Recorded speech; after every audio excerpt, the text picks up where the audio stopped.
Hall की जगमगाहट और संगीत की धुन के बीच राज ने अपनी कॉफी का कप हाथ में लिया और शीतल की ओर एक सरसरी नजर डाली। वो अपनी सादगी में भी किसी अप्सरा जैसी लग रही थी। राज अपनी कॉफी के घूंट लेते हुए देव के पास जाकर खड़ा हो गया। उसकी आंखों में एक अजीब सी चमक थी जो शीतल के लिए उसके बदलते एहसासों को बयां कर रही थी। अर्जुन जी जो अपनी पत्नी रागिनी के साथ बातें कर रहे थे, उन्होंने राज को अपनी ओर आते देख मुस्कुराहट के साथ कहा, साले साहब वही बैठकर कॉफी पी लेते, यहाँ आने की क्या जरूरत थी, महफिल तो वही जमी हुई है। राज ने एक ठंडी और हल्की मुस्कान के साथ जवाब दिया, जीजू पीना तो उसके साथ ही चाहता था, पर बड़े बुजुर्गों का ध्यान आ गया और आपकी तरफ चला आया। राज की ये बात सुनकर अर्जुन जी ने देव की ओर देखकर हैरानी से कहा, देव यार, साले साहब तो अभी से गए 12 के भाव, देखो तो जरा शीतल का ख्याल इन्हें कितना है। शरारत से बोल रहे हैं, फर्स्ट नाइट पर क्या करेंगे, बेचारी शीतल कैसे झेलेगी, ये तो अभी से उसके ख्यालों में खोए हुए हैं। राज ने बिना किसी झिझक के अपनी उसी शांत और हल्की मुस्कुराहट को चेहरे पे लिए कहा, जैसे राघु दी आपको झेल रही है वैसे वो भी झेल लेगी। अर्जुन जी खिलखिलाकर हंसे, अरे तुम्हारी दी को हम झेल रहे हैं या वो हमें, ये तो सालों का पुराना झगड़ा है। राज ने शरारत से अर्जुन को देखते हुए कहा, राघु दी जीजू आपकी तारीफ में कुछ कह रहे हैं। रागिनी मुस्कुराते हुए वहां आई और बोली, मेरे सामने करिए ना तारीफ अर्जुन। राज की इस शरारत और अर्जुन के चेहरे के भाव देखकर सब मंद मंद मुस्कुराने लगे। अर्जुन जी ने राज को घूरते हुए रागिनी का हाथ पकड़ा और बोले, स्वीटहार्ट, मैं तुम्हारे भाई को बस ये समझा रहा था कि शीतल के साथ हमारी जैसी प्यारी बॉन्डिंग रखना। रागिनी ने थोड़े बनावटी गुस्से से कहा, आप तो रहने ही दीजिए राज, कोई जरूरत नहीं है इनकी बातों में आने की, वो तो मैं इन्हें सीधी सादी मिल गई ना तो बातें बना रहे हैं। भरत भाई कब से इनसे कह रहे हैं कि बाहर का कोई टूर बना लो, साथ में कुछ टाइम स्पेंड करते हैं, लेकिन इन्हें अपने बिजनेस और घर से ही फुर्सत नहीं मिलती। राज तुम बिल्कुल शीतल के साथ ऐसा मत करना, उसे वक्त देना। राज ने अर्जुन को देखते हुए मुस्कुराकर कहा, बोलिए जीजू, कुछ और सुनना है या अभी और पोल खुलवाऊं। अर्जुन जी ने अपने दोनों हाथ जोड़ते हुए कहा, साले साहब मेहरबानी करिए, क्यों हमारी बसी बसाई गृहस्थी में आग लगाने का काम कर रहे हैं। स्वीटहार्ट चलो हम बाहर घूम कर आते हैं। अर्जुन रागिनी का हाथ पकड़कर बाहर की ओर निकल गए। अंजलि ये सब देखकर हंसते हंसते लोटपोट हो गई। उसने राज के करीब आकर कहा, वाह भाई मजा आ गया, बेचारे जीजू की तो आपने बोलती ही बंद कर दी। राज ने अंजलि के सिर पर प्यार से हाथ मारते हुए कहा, विनोद देख लो अंजू, ये राघुदी से भी 2 कदम आगे निकल गई है शरारत में। विनोद ने शरारत से अंजलि की ओर देखकर कहा, आपकी बहन को कैसे हैंडल करना है मुझे बखूबी पता है। अंजलि विनोद की आंखों में शरारत देखकर शर्मा गई और बोली, भाभी मैं अपने बैग रूम में रखकर आती हूँ। इतना कहकर वो अपने रूम की तरफ भाग गई। निशांत ने हैरानी से कहा, विनोद यार कमाल कर दिया, नौटंकी की तो आवाज ही गायब हो गई। राज भाई विनू से कुछ टिप्स ले लीजिए, काम आएंगे। राज ने एक नजर शीतल पर डाली और बोला, निशु मुझे कोई टिप्स लेने की जरूरत ही नहीं है, मेरे सामने तो तुम्हारी भाभी की आवाज भी नहीं निकलती। देव मुस्कुराकर बोला, अब पूरा दिन उसे डरा धमका कर रखेगा तो कैसे बोलेगी, थोड़ा प्यार से पेश आइए जनाब, फिर देखिएगा क्या होता है। निशांत ने शरारत से कहा, भाई ज्यादा ज्ञान मत दीजिए इन्हें, वैसे भी सुबह से झटके मिल रहे हैं, अभी 3 दिन और निकालने हैं, ज्यादा प्यार उमड़ गया तो आपको इनका रूम अभी रेडी करवाना पड़ेगा। राज ने निशांत को घूर कर देखा तो वो हंस पड़ा। इधर शीतल ने कुशा की उंगली पकड़ी और ऊपर टेरेस की ओर जाने लगी। राज ने कुशा को गोद में उठा लिया। टेरेस रंग बिरंगी लाइटों से जगमगा रहा था, फूलों की खुशबू चारों ओर फैली हुई थी। कुशा ने आंखें मटका कर कहा, हैंडसम, ये गार्डन तो हमारे हाउस वाले गार्डन जैसा है। राज ने मुस्कुराकर कहा, प्रिंसेस उससे भी ज्यादा सुंदर है। तभी राज का फोन बजा। किसी शिव नाम के व्यक्ति का कॉल था। राज ने फोन उठाया लेकिन सामने से कोई आवाज नहीं आई। 2-3 बार हेलो बोलने के बाद उसने झुंझलाकर फोन काट दिया। नीलिमा ऊपर आई और कुशा को लेकर नीचे चली गई। जाते जाते उन्होंने कहा, शीतल तुम थोड़ी देर भैया के साथ टाइम स्पेंड करो। राज ने देव को फोन लगाकर कहा, ध्यान रखना कोई टेरेस पर नहीं आए। टेरेस पर चांदनी की हल्की रोशनी बिखरी हुई थी। मोगरे और मधुमती की भीनी भीनी खुशबू हवा में खुली थी। राज ने दीवार का सहारा लिया और अपने हाथों को सीने पर फोल्ड करके एक टक शीतल को देखने लगा। शीतल जो झूले पर सिमटी हुई बैठी थी, अपनी साड़ी के आंचल को अपनी उंगलियों में बार बार लपेट रही थी। उसकी धड़कनें तेज थी। तभी राज धीरे धीरे उसके करीब आया और उसके पास बैठ गया। उसने शीतल के हाथों को अपने हाथ पर रखा और शांत लहजे में कहा, साड़ी से खेलना बंद करो और रिलैक्स होकर बैठो।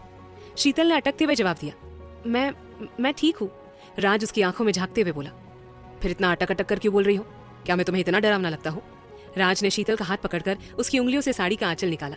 राज की उंगलियों का स्पर्श होते ही शीतल के शरीर में एक सिहरन दौड़ गई। वो कांप रही थी। राज ने गंभीर होकर पूछा, कांप क्यों रही हो, मेरे छूने से अनकंफर्टेबल हो रही हो या सर्दी लग रही है। शीतल ने नजरें झुका ली तो राज ने अपनी उंगली से उसके चिन्ह को ऊपर उठाया। आंखें ऊपर करो, बताओ, जवाब नहीं देना तुम्हें मेरे सवालों का। शीतल ने अपनी पलकें उठाई लेकिन राज की तीखी और गहरी नजरों को देखकर वो तुरंत फिर से नीचे हो गई। राज के चेहरे पर एक हल्की सी मुस्कान आई। उसने शांत स्वर में कहा, 3 दिन बाद मेरे साथ मेरे रूम में ही रहना है, बेड शेयरिंग भी करनी पड़ेगी। रूम में काउच है पर वो छोटा है, तुम उस पर नहीं आ पाओगी। मैं अपने रूम में दूसरा बेड अलाउड नहीं करूंगा। तुम्हारे पास 3 दिन है, अपने आप को मेंटली प्रिपेयर कर लेना। राज ने अपना मोबाइल निकाला और एक वीडियो शीतल को सेंड करते हुए बोला, रात को सोने से पहले ये रूम का वीडियो देख लेना, कुछ चेंज करना हो तो मुझे बता देना, मैं आदि को फोन कर दूंगा। शीतल ने राज की आंखों में देखकर लरसती आवाज में कहा, मुझे कोई चेंज नहीं करवाने हैं, जो आपका है वो अब मेरा भी है। आपकी हर चीज मुझे बिना देखे ही पसंद है। राज ने गंभीर स्वर में फिर से पूछा, क्या क्या पसंद है मुझ में, बताओगी? शीतल हकलाते हुए बोली, वो मैं। राज ने उसे बीच में ही रोकते हुए हल्के से मुस्कुराकर कहा, रहने दो, नहीं बोल पाओगी। एक बात बताओ, आज पूजा के समय होठों पर इतना डार्क शेड क्यों लगाया? शीतल ने धीरे से कहा, वो मम्मा ने कहा तो मैं उन्हें मना नहीं कर सकी। राज ने मुस्कुराकर कहा, मम्मी की चॉइस अच्छी है, कभी कभी लगा सकती हो। शीतल के बाल हवा में उड़कर उसके चेहरे पर आ रहे थे। राज ने अचानक उसका हाथ पकड़कर शांत स्वर में कहा, बालों को छोड़ दो। उसने अपने दूसरे हाथ से उसके बालों को कान के पीछे लगाया। शीतल ने झटके से उठने की कोशिश की, लेकिन उसका बैलेंस बिगड़ गया और वो लड़खड़ाकर सीधा राज की गोद में आ गिरी। शीतल की पीठ राज के सीने से जा टकराई। राज के दोनों हाथ एकदम से उसकी कमर पर गए। शीतल बुरी तरह कांप उठी। राज ने उसे कसकर अपनी बाहों में जकड़ लिया और धीरे से उसके बालों को समेटकर एक कंधे पर डाला। जैसे ही उसकी नजर शीतल की बैक पर पड़ी, राज की नजरें उस नजाकत को देख मदहोश होने लगी।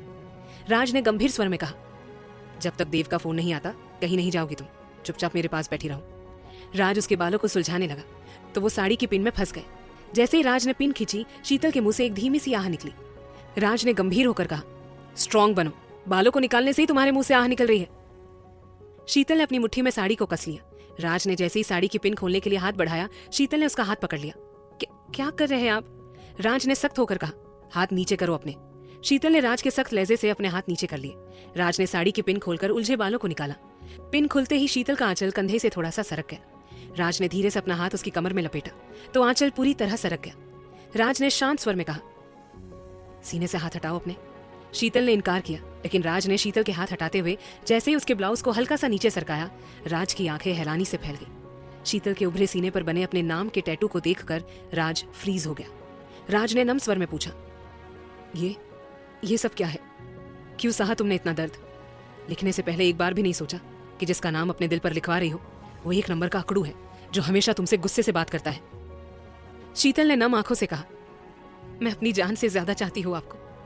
आप नहीं जानते आप मेरे लिए क्या है। आप मेरी जिंदगी है। मेरा दिल जरूर मेरे सीने में है, लेकिन इसकी हर धड़कन पर सिर्फ आपका नाम लिखा है। जीजू की सगाई वाले दिन जब मैं आपसे पहली बार टकराई थी, तब से ही आपको देखकर मेरे दिल ने धड़कना शुरू किया था। राज ने शीतल को खींचकर अपने गले से लगा लिया। राज ने अधीर होकर कहा, अगर तुम परमिशन दो तो मैं इसे करीब से महसूस करना चाहता हूँ। राज ने उसे अपने से अलग किया, लेकिन शीतल ने राज का हाथ पकड़कर कहा, आपको मुझसे परमिशन लेने की जरूरत नहीं है।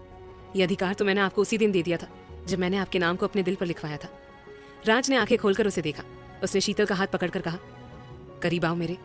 राज ने अपने हाथ उसके सीने पर रखे। शीतल कांप उठी। राज ने अपनी उंगलियां टैटू पर फिराई और आंखों में देखकर बोला, दर्द सहन किया ना, तो अब अपने सीने पर मेरे होठों की छुअन भी महसूस करो। और एक बात ध्यान रखना, जब मैं अपने होठ तुम्हारे सीने पर रखूं तो ना तुम्हारी आंखें बंद होनी चाहिए और ना ही शरीर में कोई कंपन। मेरे साथ साथ इस लम्हे को तुम भी फील करोगी। राज ने अपने सुलगते लबों को शीतल के सीने पर अपने नाम के ऊपर रख दिया। राज के होठों का स्पर्श होते ही शीतल ने उसकी टी शर्ट को कसकर पकड़ लिया। राज के होठ धीरे धीरे उस टैटू वाले हिस्से को चूम रहे थे। शीतल की रूह सियर उठी। राज ने उसे महसूस किया और फिर उसकी आंखों में देखा जो शर्म और प्यार से झुकी हुई थी। राज ने मुस्कुराकर कहा, खड़ी होकर अपनी साड़ी सही कर लो। शीतल ने नजरें नीची करके अपनी साड़ी सही की और राज ने उसके बालों को पीछे फैलाते हुए हिदायत दी, पहनने से पहले चेक किया करो, अपने बालों को पूरा खोलकर रखो, बैक नहीं दिखनी चाहिए तुम्हारी। किसी की नजर पड़ गई तो फालतू में बातें बन जाएंगी। 3-4 दिन तक विशेष ध्यान रखना मेरी बातों का। राज शीतल का हाथ पकड़कर नीचे ले आया। नीचे खड़े देव ने राज को आंखों के साथ आने का इशारा किया तो राज उसके पीछे कमरे में जा पहुंचा। कमरे में आते ही देव ने सवाल किया, क्या हुआ? तूने कॉल करके किसी को छत पर आने से मना क्यों कर दिया? और तेरी आवाज में इतनी बेचैनी क्यों थी राज? कुछ हुआ था क्या? राज शांत स्वर में जवाब देता है, कुछ नहीं, बस उससे कुछ जरूरी बात करनी थी। देव मुस्कुराकर कहता है, तेरा चेहरा देखकर लग रहा है कि तुझे आज अपनी सारी बातों के जवाब मिल गए हैं।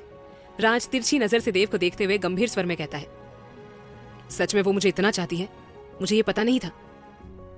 देव हंसकर राज को चिढ़ाता है, मेरी सगाई वाले दिन जब तुझे पहली बार देखा था ना, तब से उसका दिल उसके वश में नहीं रहा। वो तुझे तब से चाहती है, इसीलिए उसने अपने सपनों को छोड़कर तुझे चुना। राज हैरानी से पूछता है, तुझे ये सब पता था? देव हाँ में गर्दन हिलाता है। राज थोड़ी नाराजगी से कहता है, तूने मुझे कभी क्यों नहीं बताया? देव हंसते हुए जवाब देता है, राज मैं चाहता था कि तू खुद शीतल की भावनाओं को महसूस करे। तुझे खुद से एहसास हुआ है, इसलिए तो तेरे चेहरे पर यह चमक है। क्यों जनाब, हो गया ना मेरी साली से प्यार? राज हल्की मुस्कान के साथ कहता है, थोड़ा थोड़ा। देव शरारत से कहता है, शादी हो जाने दे, एक साथ रहोगे तो ये और बढ़ जाएगा। ऊपर छत पर 1 घंटा अकेले क्या किया, मुझे सब बताना। राज देव को घूर कर कहता है, दिमाग मत खराब कर मेरा, पीट जाएगा, चल नीचे, वो मेरा इंतजार कर रही होगी। नीचे डाइनिंग एरिया में सब डिनर के लिए बैठते हैं। राज शीतल को अपने पास बैठने का इशारा करता है। राज को यह देखकर सुकून मिलता है कि शीतल ने अपनी बैग को आंचल से कवर कर लिया है। तभी राज देखता है कि शीतल की साड़ी का फॉल उसकी पायल में उलझ गया है। राज नीचे झुककर उसे निकालने लगता है। अंजलि शरारत से कहती है, देव भाई जरा पीछे मुड़कर देखो राज भाई को, शादी में अभी 3 दिन बाकी है और ये अभी से भाभी के पैरों में है। अंजलि की बात सुनकर जहाँ सब मुस्कुराने लगते हैं, वही विनोद उसे कड़ी नजरों से देखकर बोला, मजाक की भी हद होती है अंजू। विनोद की डांट सुनते ही अंजलि की आंखों में आंसू आ जाते हैं और वो खाना छोड़कर अपने कमरे में चली जाती है। सबने विनोद की ओर देखा तो विनोद ने लंबी सांस छोड़ी और अंजलि के पीछे पीछे गया। अंजलि का कमरा अंधेरे में डूबा है। विनोद लाइट ऑन कर अंजलि के पास बैठ गया। अंजलि अपनी आंखों में आंसू लिए उसे देखने लगी तो विनोद उसके आंसू पोंछते हुए बोला, सॉरी बच्चा, गलती हो गई, प्लीज यार माफ कर दो ना, तुम्हें ऐसे सबके सामने नहीं बोलना था। अंजलि ने उसके गले लगकर कहा, आज आपकी डांट में मुझे मेरा प्यार नहीं, एक पति नजर आया। विनोद मुस्कुराकर पूछा, तो तुम्हें मेरा कौन सा रूप ज्यादा पसंद आया? अंजलि नजरें झुकाकर बोली, सच बताओ तो पति वाला रूप, लेकिन मुझे 24 घंटों में सिर्फ एक बार ही आपका ये रूप देखना है। विनोद शरारत से बोला, और वो भी रात को बेडरूम में, है ना? अंजलि शर्मा गई।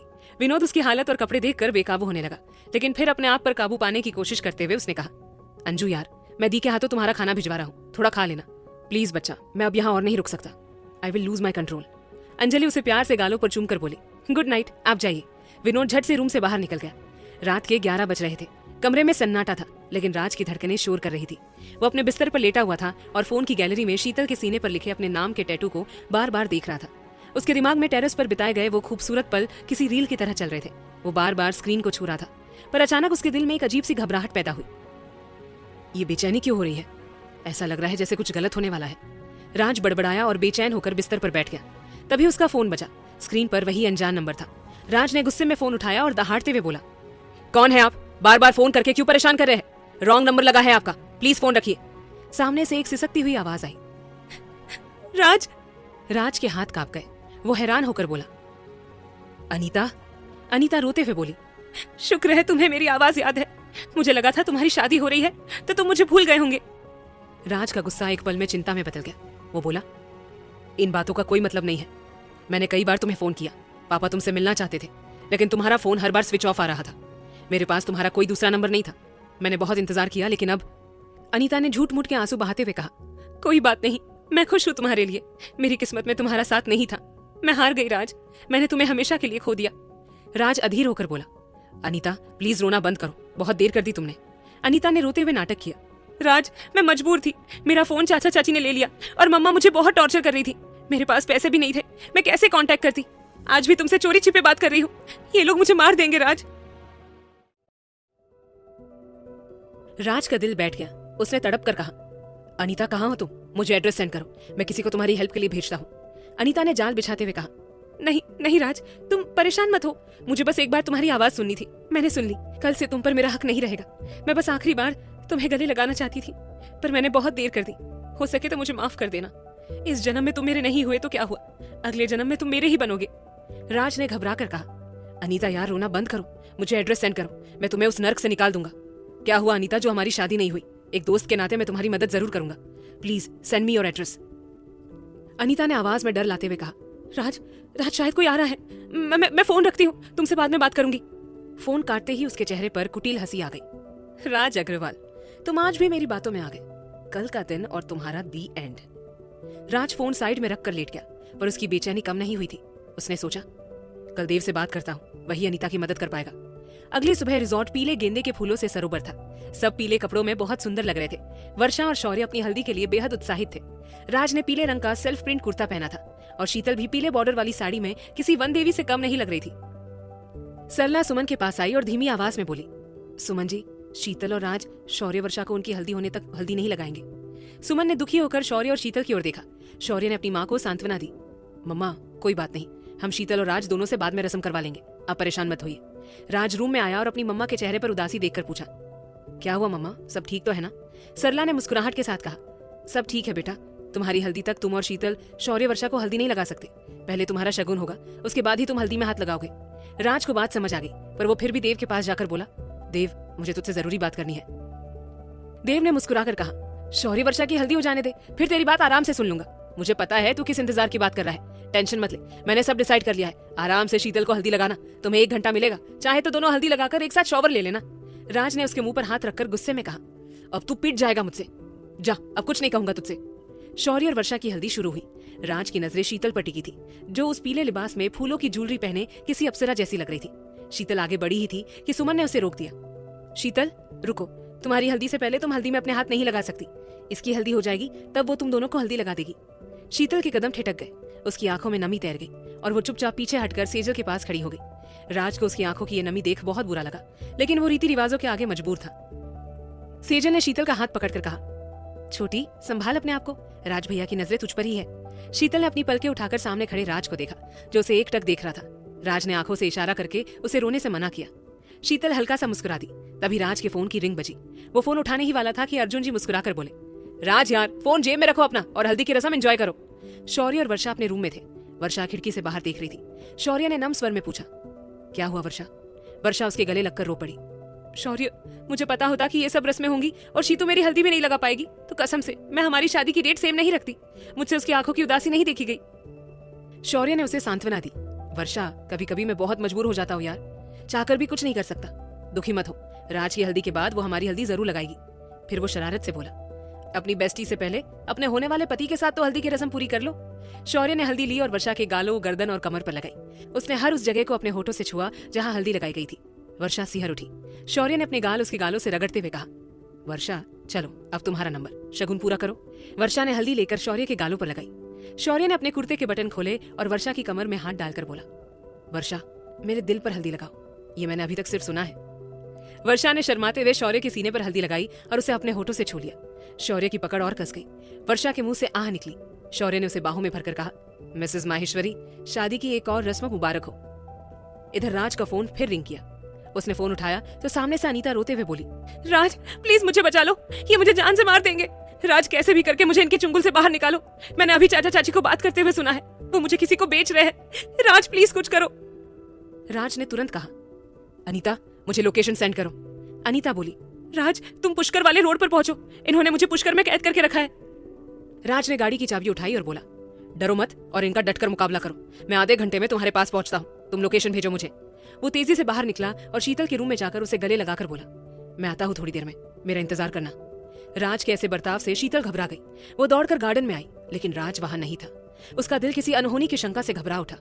उधर आदि और भावेश ने राज की गाड़ी को तेजी से बाहर जाते देखा तो वो भी पीछे दौड़े। आदि ने देव को फोन करके सब बताया। देव का फोन हाथ से गिर गया। अनिकेत और दीवान ने घबराकर पूछा, देव क्या हुआ बच्चे, बोलो। देव की आवाज कांप रही थी।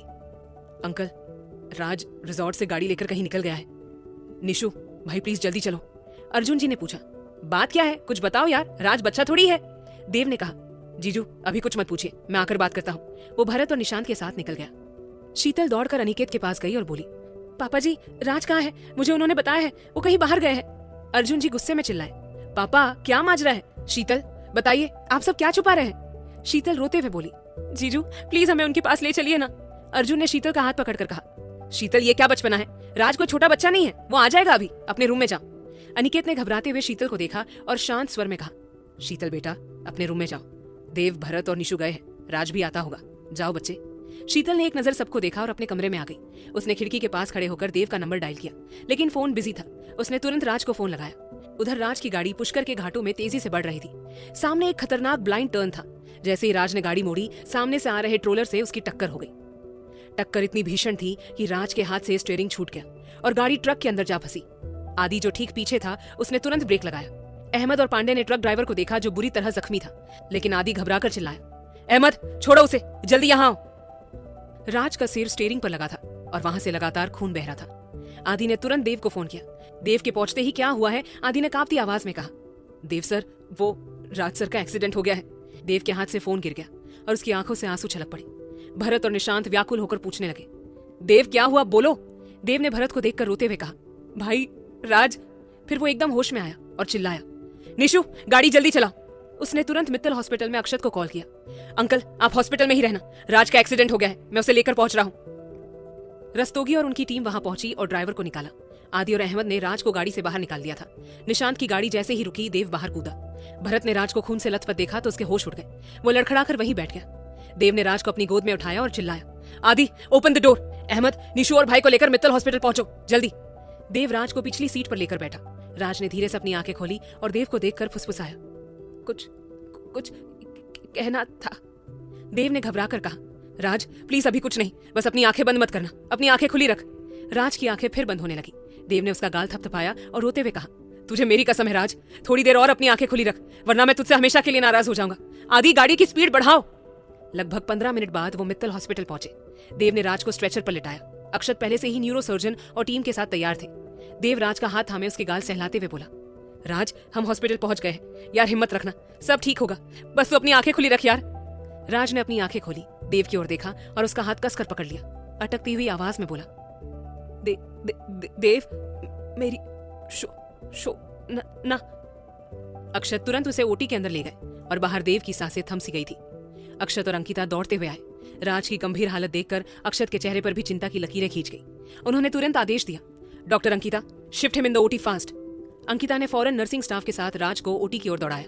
देव राज का हाथ थामे ओटी के दरवाजे तक पहुंचा। अंकिता ने उसे रोकते हुए कहा, देव प्लीज अब आगे नहीं। देव ने अंकिता का हाथ कसकर पकड़ लिया और रूंधे गले से बोला, अंकिता राज को कुछ नहीं होना चाहिए प्लीज। अंकिता ने उसकी आंखों में देखकर बस अपनी पलकें झपकाई और राज को अंदर ले गई। बाहर वरिष्ठ सर्जन डॉक्टर अग्निहोत्री और डॉक्टर देसाई भी पहुंच गए। देव ने अक्षत का हाथ पकड़कर रोते हुए कहा, अंकल राज। अक्षत ने गंभीर लहजे में कहा, देव अनिकेत और दीनू को फोन करके बुलाओ, और वे खुद ओटी के अंदर चले गए। इधर निशांत, भरत और अहमद अस्पताल पहुंचे। भरत ने देव को देखा और बेतहाशा पूछा, देव राज कहाँ है? देव ने टूटी हुई आवाज में कहा, भाई राज को ओटी में ले गए हैं।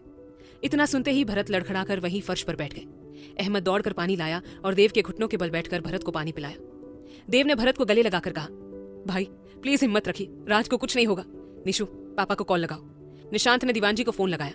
उधर दीवान जी, अनिकेत, विनोद और अर्जुन भावेश के साथ बैठे थे। फोन उठाते ही दीवान जी ने घबराकर पूछा, निशु राज? निशांत रोते हुए बोला, पापा अंकल को लेकर मित्तल हॉस्पिटल आइए जल्दी, राज भाई का एक्सीडेंट हो गया है। ये सुनकर दीवान जी की आंखें पथरा गई। अनिकेत ने बेचैनी से पूछा, दिनू किसका फोन है? बताना यार, मेरा जी घबरा रहा है। तभी शेखर और शौर्य वहां आए और सबको परेशान देखकर चौंक गए। शौर्य ने पूछा, अंकल क्या हुआ, आप सब यहाँ क्यों हैं? गुरुजी हल्दी के लिए बुला रहे हैं, पर राज और कोई भी नहीं मिल रहा। दीवान जी ने भारी मन से कहा, शौर्य राज का पुष्कर रोड पर एक्सीडेंट हो गया है। खबर मिलते ही शेखर जी दीवार से टिक गए और अनिकेत सदमे में वही बेहोश होकर गिर पड़े। विनोद और अर्जुन ने उन पर पानी के छींटे मारे, तब जाकर उन्हें होश आया। दीवान जी बोले, अनी हिम्मत रख यार, अगर तू ऐसे करेगा तो बच्चों को कौन संभालेगा? हमें अभी हॉस्पिटल चलना है। अर्जुन, विनोद गाड़ी निकालो। शौर्य अपने पिता को गले लगाकर बिलख पड़ा, पापा क्यों छोटी के साथ ये सब होता है? भगवान उसे खुशियां क्यों नहीं देते? मैं जाकर छोटी से क्या कहूंगा, बताइए ना पापा। शेखर जी बस उसे कसकर गले लगा लिए। उनकी आंखों से भी आंसू बह रहे थे। हॉल में हल्दी की सारी तैयारियां पूरी हो चुकी थी। सरला ने नीलिमा से कहा, नीलू बेटा सब बच्चे कहाँ रह गए? तुम्हारे पापा और राज भी नहीं दिख रहे। हल्दी का समय हो रहा है, जाओ सेजल शीतल को लेकर आओ। सेजल कमरे में पहुंची तो देखा कि शीतल जमीन पर बदहवास सी बैठी थी, अपने मोबाइल में राज की तस्वीर को निहार रही थी। सेजल घबराकर पास गई, क्या हुआ शीतू, तू ऐसे क्यों बैठी है? चल उठ, आंटी बुला रही है। शीतल ने सेजल को देखा, उसकी आंखों में एक अजीब सी चमक थी। दी क्या जीजू और वो आ गए? मुझे लगा वो आ गए। वो खुशी से झूमती हुई कमरे से बाहर की तरफ भागी। उसे नहीं पता था कि जिस राज का वो इंतजार कर रही है वो मौत से जंग लड़ रहा है। सेजल ने शीतल का हाथ पकड़कर हैरान होते हुए पूछा, जीजू और भैया कहाँ गए थे? क्या कह रही है तू? मेरी समझ में कुछ नहीं आ रहा। शीतल ने सेजल का हाथ पकड़कर कहा, दी चलिए ना जल्दी से नीचे, मुझे जरा भी लेट हो गया तो ये हम पर गुस्सा करेंगे, और आज तो हल्दी के दिन मैं इन्हें नाराज नहीं कर सकती। सेजल ने मुस्कुराकर उसके गाल छुए और बड़े प्यार से उसकी साड़ी को और माथे के टीके को ठीक किया। उसने काजल का एक टीका शीतल के कान के पीछे लगा लिया और बोली, नजर न लगे मेरी छोटी को, बहुत सुंदर लग रही है, और कल रात से तो तेरे चेहरे की रंगत खिली हुई है। शीतल शर्माकर सेजल के गले लग गई। गार्डन एरिया में पहुंचते ही सब उन्हें देखने लगे। तभी शेखर, शौर्य, अनिकेत और दीवान जी वहां आए। सरला मुस्कुराई, नीलू बेटा आगे सब। रागिनी सबसे पहले तू राज को हल्दी लगाकर शगुन कर। रागिनी मुस्कुराई, मम्मा हम सब तो कब से तैयार है, पर आपके राजकुमार ही नजर नहीं आ रहे हैं, और देखिए सामने आपकी बहू भी आ गई है। अनिकेत की नजर जैसे शीतल पर पड़ी, उनकी आंखें भर आई और उनके कदम लड़खड़ा गए। शौर्य शीतल के पास आया और उसे गले लगाकर रोने लगा। शीतल ने उसे कसकर पकड़ लिया और भरे गले से बोली, भाई मेरी विदाई में अभी 3 दिन बाकी है, संभालिए अपने आप को। तभी विनोद और अर्जुन आए। सरला ने पूछा, बेटा आप लोग कहाँ जा रहे हैं? पापा की तबीयत को क्या हुआ? अर्जुन ने सरला के कंधे पकड़कर भारी आवाज में कहा, मम्मी जी प्लीज संभालिए अपने आप को, पापा ठीक है, पर राज का एक्सीडेंट हो गया है। इतना सुनते ही शीतल की पकड़ शौर्य पर ढीली पड़ गई। शौर्य चिल्लाया, शीतल! शीतल बेसूध होकर गिर पड़ी। सुमन और सेजल उसे संभालने लगे। शौर्य ने उसकी नब्ज चेक की और कहा, मम्मा छोटी ठीक है, बस स्ट्रेस की वजह से बेहोश है। वर्षा, दी आप इसके साथ रुकिए, मैं 2 मिनट में चेंज करके आता हूँ। तभी विनोद ने अंजलि को मंदिर की अखंड ज्योत का ध्यान रखने की जिम्मेदारी सौंपी। अंजलि ने रोते हुए हामी भरी। थोड़ी देर में शीतल की आंखें खुली तो उसने सीधे अनिकेत से कहा, पापा जी मुझे हॉस्पिटल जाना है। शीतल ने सरला के आगे हाथ जोड़ दिए। माँ प्लीज आज मुझे किसी भी रस्म और रिवाज में मत बांधिए, ये मेरी जिंदगी का सवाल है। उसने गुरुजी की ओर देखा। गुरुजी ने गंभीर स्वर में कहा, बेटा समय कठिन है, ये तुम्हारे विश्वास और प्यार की परीक्षा है। मेरा आशीर्वाद है तुम इस परीक्षा में जरूर सफल होंगी। जाओ बेटा, तुम्हारे सत्यवान को उसकी सावित्री की जरूरत है। सब लोग मित्तल हॉस्पिटल पहुंचे। सरला दौड़कर भरत के गले लगकर बिलख पड़ी। तभी शीतल, शेखर और शौर्य का हाथ थामे अंदर आई। देव की नजर जैसे शीतल पर पड़ी वो व्याकुल हो उठा। शीतल देव के पास जाकर बोली, जीजू राज कहाँ है? शीतल के मुंह से राज का नाम सुनकर सब सन्न रह गए। देव ने नम आंखों से उसकी ओर देखकर कहा, शीतल राज ओटी में है, उसका ऑपरेशन चल रहा है।